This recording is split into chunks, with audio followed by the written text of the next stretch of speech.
सुप्रभात बच्चों, मैं आपकी हिंदी की अध्यापिका शालिनी श्रीवास्तव आज आपको कक्षा 3 की पाठ्य पुस्तक हिंदी व्याकरण से पाठ 7 जिसका शीर्षक है विशेषण के विषय में पढ़ाने जा रही हूँ।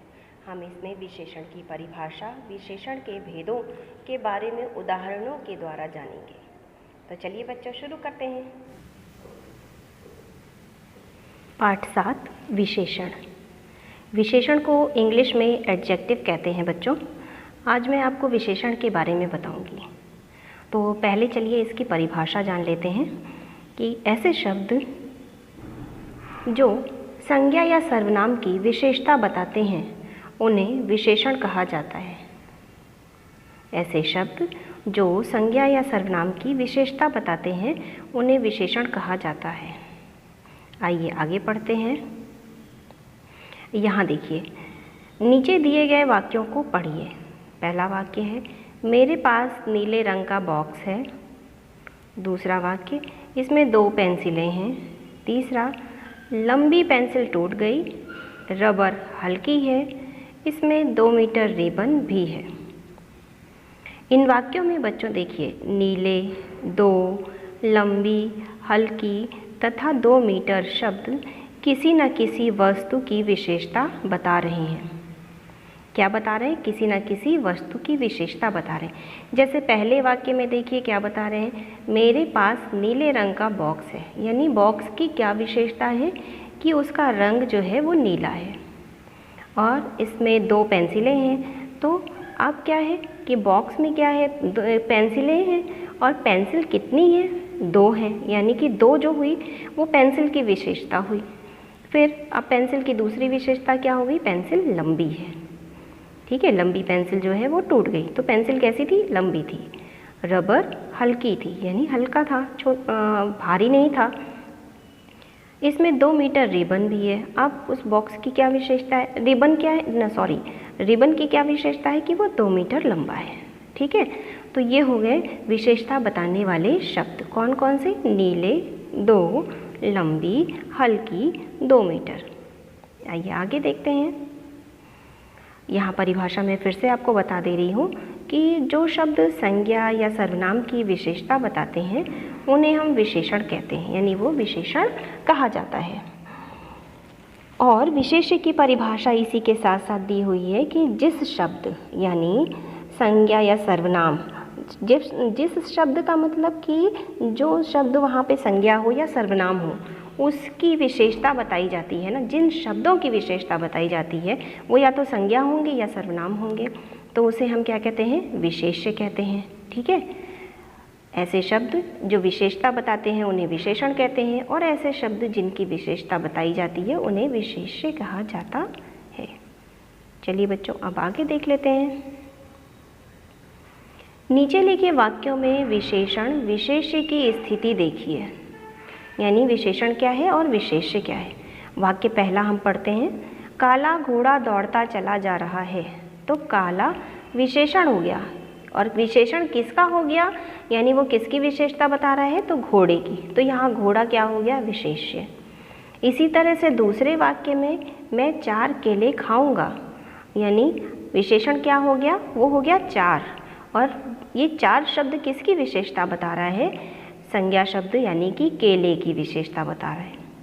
ठीक है, अब तीसरे वाक्य में मीठा दूध पीना चाहिए। तो विशेषण क्या हो गया, मीठा, और विशेष्य क्या हो गया, दूध। अब यहाँ फिर देखिए क्या लिखा हुआ है, 2 लीटर दूध खरीदो, यानी विशेषण क्या हो गया, 2 लीटर, और विशेष्य क्या हो गया, दूध।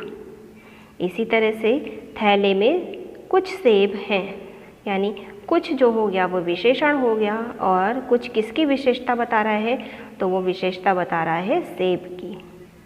ठीक है बच्चों, यहाँ पर विशेषण और विशेष्य को पूरी तरह से स्पष्ट कर दिया गया है। चलिए अब आगे देखते हैं। देखिए बेटा, यहाँ कुछ गुण और दोष के बारे में बताया जा रहा है, फिर संख्या के बारे में बताया जा रहा है। मैंने इनके ऊपर जो है वो विशेषण के भागों के नाम लिख दिए हैं, यानी विशेषण होते हैं 4 प्रकार के। कितने प्रकार के होते हैं विशेषण, 4 प्रकार के। तो हम पहले विशेषण के भाग के बारे में पढ़ने जा रहे हैं, यानी कि पहले प्रकार का विशेषण होता है गुणवाचक विशेषण। इसमें बच्चों क्या होता है कि विशेषण किसी वस्तु या व्यक्ति के गुण दोष के बारे में बताते हैं, यानी जिन शब्दों से किसी व्यक्ति के गुण दोष के बारे में पता चले, व्यक्ति या वस्तु के गुण दोष के बारे में। तो जैसे यानी उदाहरण से हम ये सब स्पष्ट हो जाएगा। सुंदर बालक, अब बालक कैसा है? सुंदर है, और सुंदर एक गुण होता है। कंजूस आदमी, कंजूस एक दोष होता है, ठीक है। ऐसे ही काली साड़ी यानी कि रंग बताया जा रहा है। फिर कड़वी दवा यानी कड़वा जो होता है वो स्वाद होता है, ठीक है। तो यहाँ पे गुण, दोष, स्वाद, रंग, इन सब के बारे में जो भी बताते हैं वो क्या कहलाते हैं? गुणवाचक विशेषण कहलाते हैं। आगे चलिए, संख्यावाचक विशेषण। अब दूसरा भाग क्या होता है? संख्यावाचक विशेषण। विशेषण किसी वस्तु या व्यक्ति की संख्या के बारे में भी बताता है। जैसे 3 सेब, यानी ये निश्चित संख्या है कि 3 ही सेब होंगे, ठीक है। फिर 5 कमीज़ें, यानी ये भी निश्चित है कि 5 ही कमीज होगी। फिर है कुछ लड्डू। अब यहाँ देखिए क्या बताया गया है? अनिश्चित। कुछ लड्डू यानी आपने भी नहीं गिना और हमने भी नहीं गिना, हम भी नहीं जानते कितना है और आप भी नहीं जानते कितना है, तो वो अनिश्चित संख्या हो जाती है। यानी संख्यावाचक विशेषण के भी 2 भेद होते हैं, एक निश्चित और एक अनिश्चित, ठीक है। अब आगे चलते हैं परिमाणवाचक विशेषण। परिमाणवाचक विशेषण में क्या होता है? विशेषण किसी वस्तु का जो है परिमाण अर्थात मात्रा के बारे में भी बताता है। यानी जैसे देखते हैं 4 मीटर कपड़ा, तो यहाँ क्या हो गया? निश्चित एक माप हो गई कि हमको सिर्फ 4 ही मीटर कपड़ा चाहिए। और फिर क्या है? 2 किलो चीनी, यानी निश्चित तौल हो गया, तौलते हैं ना हम, तो 2 किलो चीनी चाहिए।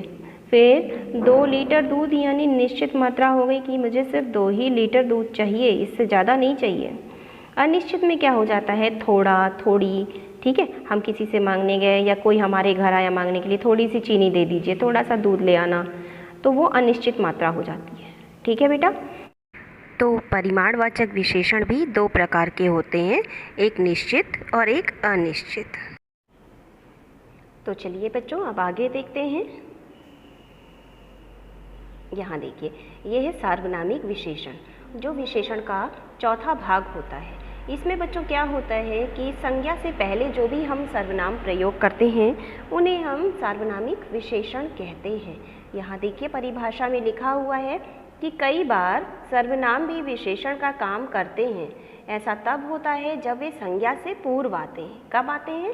संज्ञा से पहले आते हैं। जैसे वह घर, कोई आदमी, यहाँ घर और आदमी एक संज्ञा है और वह और कोई जो है वो सर्वनाम है, इसलिए ये जो सर्वनाम होता है ये सार्वनामिक विशेषण बन जाता है। अब आप कहेंगे वह और कोई सर्वनाम है तो मैम ने विशेषण क्यों बताया इसे? तो यहाँ परिभाषा में देखिए पहले ही लिखा हुआ है कि संज्ञा से पूर्व आने वाले जो सर्वनाम होते हैं वो सार्वनामिक विशेषण का काम करते हैं, ठीक है बच्चों। आज के लिए बस इतना ही, मिलते हैं फिर अगली कक्षा में, तब तक के लिए धन्यवाद।